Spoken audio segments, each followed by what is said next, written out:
ইন্না লিল্লাহি ওয়া ইন্না ইলাইহি রাজিউন।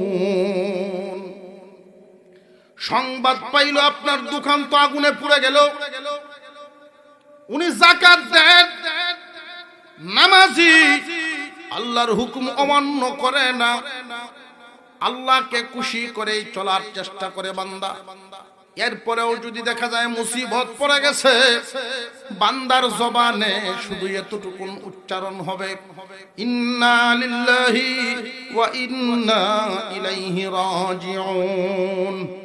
এর অর্থ হলো আমরা সব আল্লাহর, জমিন আমারে দিছেন আল্লাহ, পদ পদবি আল্লাহর দেওয়া, ব্যবসা বাণিজ্য ধন দৌলত যা কিছু আছে সবই তো আল্লাহর দেওয়া।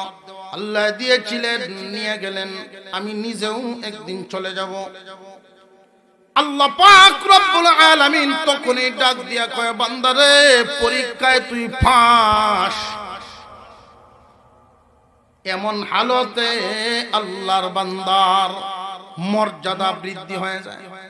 এজন্য লক্ষ্য করে দেখবেন, বেনামাজি আর নামাজি, হালাল খায় যারা, হারাম খায় যারা, দুই দলের অবস্থা সমান না। একজন মানুষ যখন অতীতের খারাপ রাস্তাটা তওবা করে ছেড়ে দেয়, ভালো রাস্তায় চলা শুরু করে, দেখবেন আস্তে আস্তে মুসিবত তারে আইসা জিগায় কেমন আছে। ঠিক না ঠিক? যেই মাত্র ভালো পথে চলা শুরু করে, তখন তো শয়তানের দল তারে নরম পায়, বিভিন্ন ধরনের মামলায় ঢুকাইতে চায়। আরেক গ্রামে ঝগড়া হয়, এই গ্রামও মামলা হয়, মুসিবত এমনি টানা ভরা মুসিবত করতে থাকবে। আল্লাহ পরীক্ষা করেন, দেখি আমার বান্দার হালত কি। রওনা দিয়েছে আমার পথে চলার জন্যই, মুসিবত দেখে কি বান্দায় পথ বদলায় ফেলে কি? হ্যাঁ ইমানদার সাবধান, সবরের সাথে সামনের দিকে অগ্রসর হও, পথ বদল করবা না। আল্লাহর রাস্তায় চলবে যারা, জান্নাতের রাস্তা চলবে যারা, এই রাস্তাটা শুরু হয় পিচ্ছিল, কাটা বিছানো, অন্ধকার, এই রকম মুসিবতের ভিতর দিয়া রাস্তা শুরু হয়। তুমি বান্দা কেন অতীতের ইতিহাস তাকায় দেখো, এমন কোন নবী রাসূল নাই মুসিবতের সম্মুখীন হন নাই।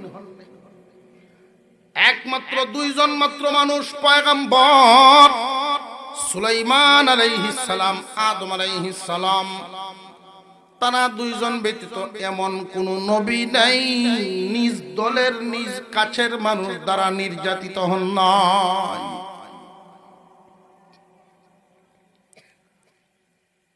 এক নম্বরের সবর, মনে থাকবনি আল্লাহ যা নিষেধ করেছেন, অর্থাৎ হারাম থেকে বেঁচে থাকা এক নম্বরের সবর।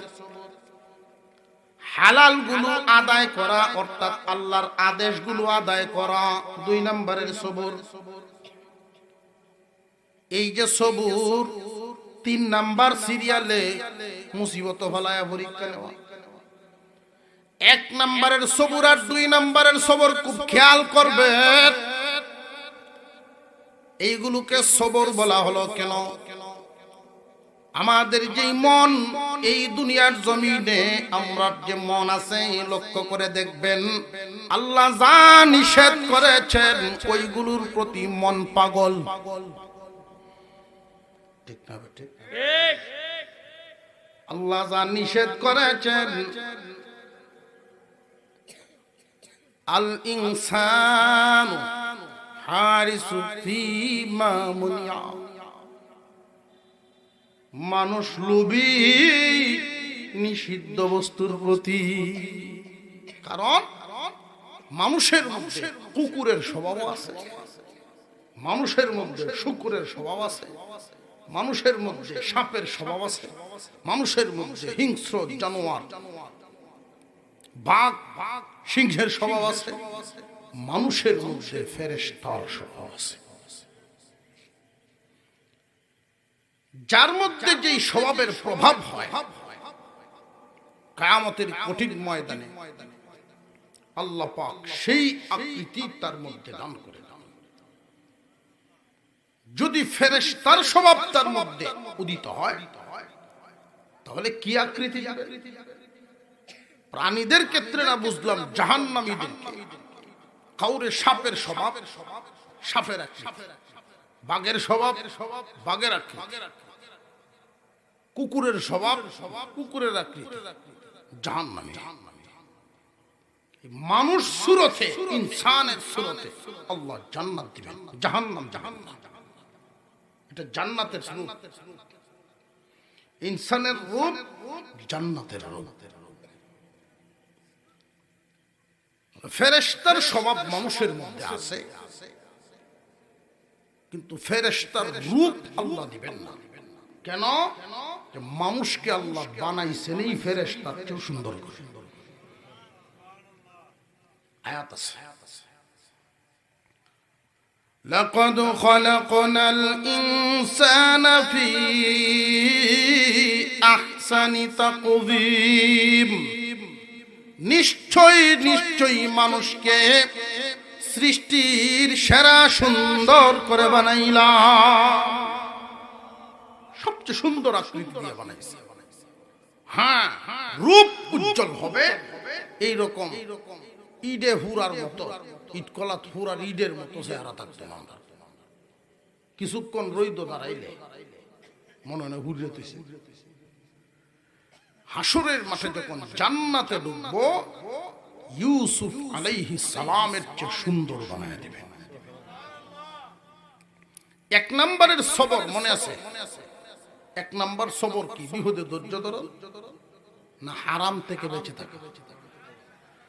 দুই নম্বরের সবর বিপদে ধৈর্য, না ফরজ ওয়াজিব পালন করা। এই বিপদে ধৈর্য ধারণ, এটা তিন নাম্বার। তুমি পরীক্ষা দেওয়ার ছাত্রের কাতারে নাম তুলো আগে। যারা হারাম কাজ করে না, আল্লাহ নিষেধ করেছেন এগুলো করে না। সুদ খায় না, ফরের মাল লুট করে না, ঘুষ খায় না, যেগুলো নিষেধ, নিষিদ্ধ পথে উপবাস থাকতে রাজি, নিষিদ্ধ পথে ইনকাম করতে রাজি না। ভাঙা করে থাকবে, চিরা কাপড় কিনবে, কাপড় চিরা তাও নীতি না ছিল। আল্লাহর আদেশগুলো ছাড়বে না। এটা দুই নম্বর সবর। কেন? যে আল্লাহর যত আদেশ ফরজ ওয়াজিব এগুলো মনে সব চায় না, মন এদিকে যেতে চায় না, উল্টাটা। মন রে বুঝানি সবর করো, আল্লাহর হুকুম পালন করতে হবে, নিষেধ থেকে বেঁচে থাকা, আদেশগুলো পালন করা। যাকে যেই হালতে আল্লাহ রাখছেন, সর্ব হালতে সর্ব অবস্থায় আল্লাহর প্রতি সন্তুষ্ট থাকা, ধৈর্য। গরিব মানুষ গরিবী হালতে থেকে আফসোস করে, আল্লাহ আমার একটু দেখলো না, ধনী বানাইলো না, কান্দে। সবাইকে যদি আল্লাহ ধনী বানাই তাহলে দুনিয়া চলতো না। হাতের পাঁচটা আঙ্গুল যদি সমান হয়ে যেত, গতি কি হইলে কন্ত দেয়। এক লোক স্বপ্নে দেখে হঠাৎ তার মোবাইলে এক মেসেজ আইছে, ব্যাংকের মেসেজ আইয়ে না, কার অ্যাকাউন্টে কত টাকা জমা, এটার মেসেজ মোবাইলে আসে। মোবাইলে সে বলতে পারে তার অ্যাকাউন্টে কত আছে। মেসেজে জমা হয়েছে 1 কোটি টাকা তার অ্যাকাউন্টে জমছে। সে চিন্তা করলো এটা কি কেউ ভুলে ছাড়লো কি, তবে শুদ্ধ আর ভুলো কাম তো আমার হয়ে গেছে।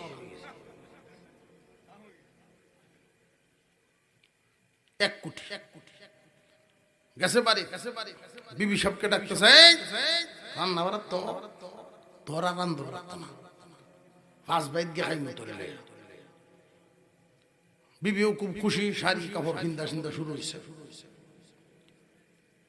তো বউরে সাজায় নিয়ে রাস্তা গেছে, গাড়ির অপেক্ষা। কিন্তু না, মনে হয় যে রাস্তা টাটা পড়ছে, কোনো গাড়ি নেই। দাঁড়ায় থাকতে থাকতে কোনো গাড়ি যেহেতু নাই,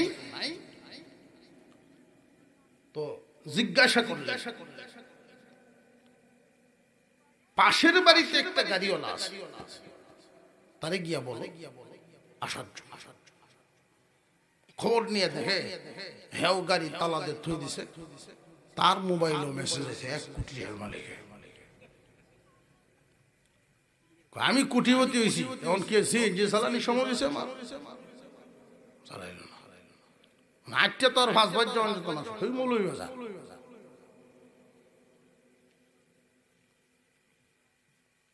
তখন ঘুরে ফাটায় দিল বউরে বাড়ি, আর উনি গেলেন বাজারে যে কিছু শাক সবজি কিনে নিয়ে গিয়া দেখে সব দোকান বন্ধ, কোনো মানুষ নাই,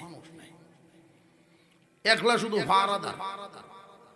কয়ে ভাই বাজারও মানুষ নাই, আপনি কর হয়েছেন না। সব দোকানদারের মেসেজ আছে, সব দুনিয়ে গেছে। তো যে বেটা কোটিপতি, এবারে মুলা হাতা এগুলো বেচবো বইয়া, দোকান বন্ধ সব। দেখেন আমার গাড়িও তো বুঝে আসতেছে, ভাড়াদারি আর করতাম না, এই মেসেজ আছে বই বইয়া খাইব, সারা জীবন বইয়া খাইব, 1 কোটির মালিক। যাও, কোন দোকান নাই, বাজারও ভাড়াদার নাই, রাস্তার গাড়ি নাই, সব খালি একটা বাড়ি গেছে। বাজার সদার নিচে না, ঘরে যা আছে তাই তো নাকি গিয়া দেখে বিবি সাহেব নিজের লাকিস টাকিস বুঝাইতেছে। তুমি কই যাও? তোমার মতো এই কালাসানের ঘর আমি আর করতাম না। আম্বর কোটিপতি, কোটিপতি মহিলা হইলে কালাসানের ঘর করতাম, লাল চান দেখাম কই আছে। এমনি ঘুম ভাঙিয়েছি, ঘুমো তো আল্লাহ যারে যেই হালতে রাখছো, বিশেষ করে আমি তোমার প্রতি বড় খুশি। তকদিরের বিশ্বাস আমাদের আছে না নাই? যার তকদিরে যা আছে এটা তার হবে, এতে কোনো সন্দেহ নাই। কিন্তু শয়তানের ধোঁকায় অনেক সময় আমরা তকদির বদলাইতাম চাই। কেমনে? আল্লাহ ফরজ করেছেন একটা, আর আমরা ঘুরায়া করি আর একটা। সব বিধানের আলোচনা তো আর সম্ভব না, রাতও অনেক হয়ে গেছে, যাইতাম বহুদূর। আজকে যে এত দূর প্রোগ্রাম সেটিং হয়েছে এটা তো আমি জানি না, আর আপনাদের এলাকায় কখনো আমি আসিও নাই, এই সম্পর্কে আমার ধারণা নেই। আল্লাহ রিজিক রেখেছেন, এই রাস্তায় আমার ঘুরতে হবে, এখানে আওয়াজ দিতে হবে, গাছপালা শুনবে, আপনারা শুনবেন। যদি 1-2 জনও কবুল হয়ে যায় তাই তো আশা কামিয়াব হয়ে গেল। সন্তান শুধু জন্ম দেওয়াই মা বাবার দায়িত্ব না, সন্তানদেরকে তাদের হক দিতে হবে। হক কি? ছেলেদেরকে বালেগ হওয়া, মেয়েদেরকে বিয়ে হওয়া। ছেলেদের ক্ষেত্রে বালেগ হওয়া পর্যন্ত, মেয়েদেরকে বিয়ে দেওয়া পর্যন্ত এদের সম্পূর্ণ ভরণ পোষণ করা মা বাবার উপরে ফরজ। বুঝে আসছে? শুধু ভরণ পোষণ যে খাবার দাবার দিয়েই করবেন তা না, এদেরকে দিন শিক্ষা দেওয়া ফরজ। অনেক মা বাবা শয়তানের ধোঁকায় পড়িয়া এই ফরজ আদায় করতে পারে না। শয়তানের ধোঁকা কি? কানে কানে কইছে। জিন শয়তানি হোক, মানুষ শয়তানি হোক, জিন শয়তান হইলে তার মগজে এবং অন্তরে কুমন্ত্রণা, আর মানুষ শয়তান হইলে তার পরামর্শ কানে দিয়ে কুমন্ত্রণা। সেটা হইল কোরআন শরীফ পড়াইলে মাদ্রাসা ভর্তি হলো, আর মাদ্রাসা ফরিয়া কি হইতার? দেশের কোনো সার্টিফিকেট নেই, কোনো চাকরি নেই, মাদ্রাসা লাগতো না। যে হুজুররা যে কইছে মাদ্রাসা পড়লে পরকাল ভাই, হ্যাঁ পরকাল শিখবো না পরে। আচ্ছা, আপনারা কি বলেন, মানুষ বড় হয়ে কোরআন সহি শুদ্ধ করে কোরআন শরীফ শিখে এমন নজির খুব কম, লাখে দুই একজন হওয়া যায়, হাজারে তো সম্ভব। বড় হয়ে সম্ভব হয় না। যেই মা বাবা তার ছেলে হোক আর মেয়ে হোক তারে সার্টিফিকেট আর সরকারি চাকরির আশায় এই ফরজ পালন করা কোরআন শিক্ষার থেকে বাদ দিয়া দিল স্কুলে। মুসলমান ইমানদার ভাইরা আমার, মনোযোগের সাথে কয়েকটা কথা মনে রাখবেন, কয়েকটা কথা। এমন কোন মা বাবা নাই যেই মা বাপ সন্তানের আলোকিত জীবন চায় না। প্রত্যেকটা মা বাবার স্বপ্ন সন্তানের জিন্দেগি আলোকিত জিন্দেগি হবে, সম্মানীর জীবন, সম্মানী জিন্দেগি হবে। কিন্তু অনেকেই জানি না, বুঝেই না কোন পথে আলোকিত হয় জিন্দেগি। 100 ছেলে মেয়েকে, মুসলমানের সন্তান 100 ছেলে মেয়েকে ক্লাস 1-এ ভর্তি করলাম সার্টিফিকেট এবং চাকরির আশায়। স্কুল কলেজে যদি পড়ে সরকারি চাকরি পাইব, দুনিয়ায় আরামে চলব, এই তো হইল চিন্তা। এই চিন্তায় দিলাম ক্লাস 1-এ। 1 থেকে মেট্রিক পর্যন্ত গেলে কি 100ই থাকবো না দিনে দিনে কমবো? মেট্রিক পর্যন্ত 100 যেতে পারে না, হিসাব মিলান 50 যাইতে পারে কিনা এটাও সন্দেহ।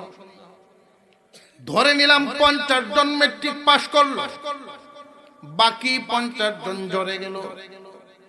ওই যে মেট্রিক পাস করলো যেই 50 জন, ইন্টারমিডিয়েট পর্যন্ত ইন্টার পাশে কি 50ই থাকবে না আরো কমবে? ইন্টার পাস করব 30 জন, ইন্টার থেকে যদি দেখি ডিগ্রি পর্যন্ত যাবে, এখানে দেখবেন আরো কমবে 20 জন। শতকরা 10 জন শেষ সীমা পর্যন্ত যাইতে পারে কি না ঠিক নেই। ধরে নিলাম 100-র মধ্যে 5 জন ডিগ্রি পাস করে ফেললো, সরকারের চাকরি পাওয়ার যোগ্য। খোঁজা লাগে এই 5 জন 1 থেকে 100-র মধ্যে আইছে যে 5 জন, বাকি জরে গেল 95। এই 95-এ কি পাইল লক্ষ্য করে দেখেন, সার্টিফিকেটও না, চাকরিও না। আর পরকাল তো আগেই বাদ দিলে, না পাইল দুনিয়া, না পাইল দিন, হিসাব মিলছে নি।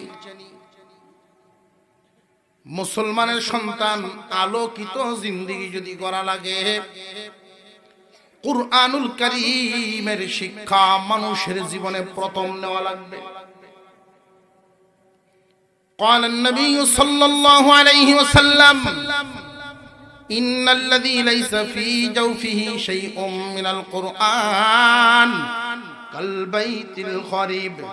আল্লাহ পাক রব্বুল আলামিনের পয়গম্বর বলেন, যার ভিতরে কোরআন নাই তার ভিতরে আলো নাই, বিরান ঘরের মতো। যেই ঘর আছে মানুষ থাকে না, এমন একটা ঘরে 20 বছর পরে তালা খুলে দেখবেন ঘরের হালত, অনেক প্রাণীরা দখল করে নিছে এই ঘর। মানুষের ভিতরে যদি কোরআনের শিক্ষা না থাকে, তার ভিতরটায় শয়তান বিভিন্ন সূরতে এইভাবে দখল করে নেয়। মুসলমানের ছেলে হোক আর মেয়ে হোক, একটা হোক আর একাধিক হোক, সবাইকে কোরআনের সহি শুদ্ধ শিক্ষা দেওয়া মা বাবার উপরে ফরজ। কিয়ামতের কঠিন ময়দানে আল্লাহর হুকুম অমান্য করার কারণে হারাম থেকে বেঁচে তাকে নাই, ফরজ ওয়াজিব পালন করে নাই, এমন মানুষকে যখন আল্লাহ জাহান্নামে দিবেন, ওই মানুষগুলো ডাকবে আর বলবে, আল্লাহ আমার মা বাবা মেট্রিক পাস করাইতে জানলো, ডাক্তার ইঞ্জিনিয়ার বানানোর স্বপ্ন দেখতে জানলো, মুসলমান হয়ে তোমার কালাম তো আমারে শিখাইল না। যারা যে সমস্ত মা বাবা সন্তানকে কোরআন শিখায় না, তামাম দুনিয়ায় এনে দিলেও এই অভাব পূরণ হবে না। আল্লাহর কালামের শিক্ষা হাফেজ বানানো ফরজ ওয়াজিব না, আলেম বানানো ফরজ ওয়াজিব না। দেখে দেখে কোরআন শরীফ সহি শুদ্ধভাবে 30 পারা তেলাওয়াত শিখানো ফরজ। একজন মানুষ যখন কোরআনের শিক্ষা ভিতরে ঢুকায় নেয়, অর্থাৎ 3টা বছর নুরানিতে পড়াশোনা করে ফেলে, এরপরে স্কুলে নিয়ে যান, অসুবিধা নাই, আপনার স্বপ্ন ঠিক আছে। ডাক্তার ইঞ্জিনিয়ার যা ইচ্ছা বানান, সমস্যা নাই, কিন্তু একমুখী শিক্ষা দিলে চলবে না, দ্বিমুখী শিক্ষা দিতে হবে। প্রথমে কোরআন শিক্ষা, এরপরে দুনিয়া শিক্ষা। যেই মানুষটাকে কোরআনুল কারীমের তালিম আগে দিয়া এরপরে ডাক্তার বানাবেন, সে কসাই হবে না। কোরআনের টাচ, কোরআনের আলো ভিতরে দিয়া ইঞ্জিনিয়ার বানান, রডের বদলে বাঁশ বিছাইতে। চরিত্র সঠিক থাকার জন্য, ঈমান আমল সহি করার জন্য কোরআন শিক্ষার বিকল্প নেই। কোরআনের প্রতি আমাদের দূরত্ব বাড়ায় দেওয়া বেঈমানদের চক্রান্ত। বেঈমানদের যত শাখায় ইসলামের বিরোধিতা আছে, সব শাখার গুরালি উদ্দেশ্য একটা, উম্মতে মুহাম্মাদীকে কোরআন থেকে দূরে রাখা। কেন?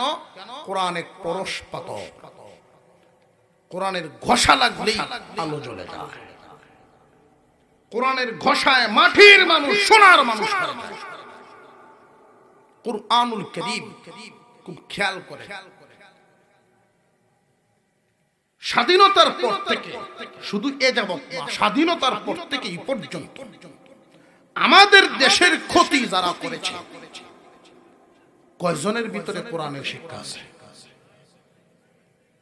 কোরআনের আলো শিক্ষা, কোরআনের আলো যাদের ভিতরে ছিল, এই মানুষগুলোর জিন্দেগি দেখেন, তারা যারা সংসদে ছিল অতীতে, এদের হিস্ট্রি দেখেন, কোরআনের আলো মানুষকে মানুষ বানায়। দেশপ্রেম বলেন, মানব প্রেম বলেন, সৃষ্টির প্রেম বলেন, কোরআনের আলো মানুষকে আলোকিত বানায়। ছেলে হোক আর মেয়ে হোক, প্রথমে কোরআন শিখবে, বড় হইলে পারবে না। এটা ইলমে ওহী আসমানী। কাঁচা থাকতে নানুয়ালে বাঁশ, পাকলে করে টাস টাস। কাঁচা কাদার মতো, কাঁচা কাদা মাটির মতো যেমনি ইচ্ছা করা যায়। আরবি 29টা হরফ 17টা মাখরাজের মাধ্যমে উচ্চারিত হয়। যেই বাচ্চাটাকে ছোটবেলায় মাখরাজ শিখায় দেওয়া হয়, আরবি হরফগুলো যদি উচ্চারণ শিখে ফেলে, तमाम पृथ्वी কোনো ভাষা কোনো শব্দ তার কাছে আর কঠিন থাকবে না। বেশিরভাগ মানুষ সমাজে নামাজ পড়ে না কেন, খেয়াল করবেন। আমি গবেষণা করে দেখেছি, যারা নামাজ পড়ে না, না পড়ার যত কারণ একটা, না জানার কারণে। নুরানিতে যদি পড়ায় ফেলেন আপনার বাচ্চাকে, কোরআন জানে সে, কলেজে ভর্তি হয়েছে, নামাজ পড়ে না, একবার না পড়লে আর একবার পড়বে। আর এই কোরআন পড়া মানুষটা যখন নামাজ পড়বে, সহি শুদ্ধ করে পড়বে। কোরআন না পড়লে যদি ডিগ্রি হাসিল করে অফিসার, শেষ জীবনে হইলে তো যায় নামাজ আইব। যখনই সে যায় নামাজে যাবে, নিজেকে অসহায় লাগবে। আল্লাহ পাক যেন আমাদেরকে নিজেদের সন্তানাদিদের হক আদায় করার তৌফিক দেন, নিজেদের সন্তানদেরকে মানুষের মতো মানুষ করার তৌফিক দেন। মানুষ মানুষ হয় কোরআনের কারণে। উম্মতে মুহাম্মাদি জায়গায় জায়গায় যত মাদ্রাসা হচ্ছে এগুলো উম্মতের জন্য নিয়ামত। আপনাদের যেই মাদ্রাসার আজকের মাহফিল, এটাও আপনাদের জন্য এক নিয়ামত।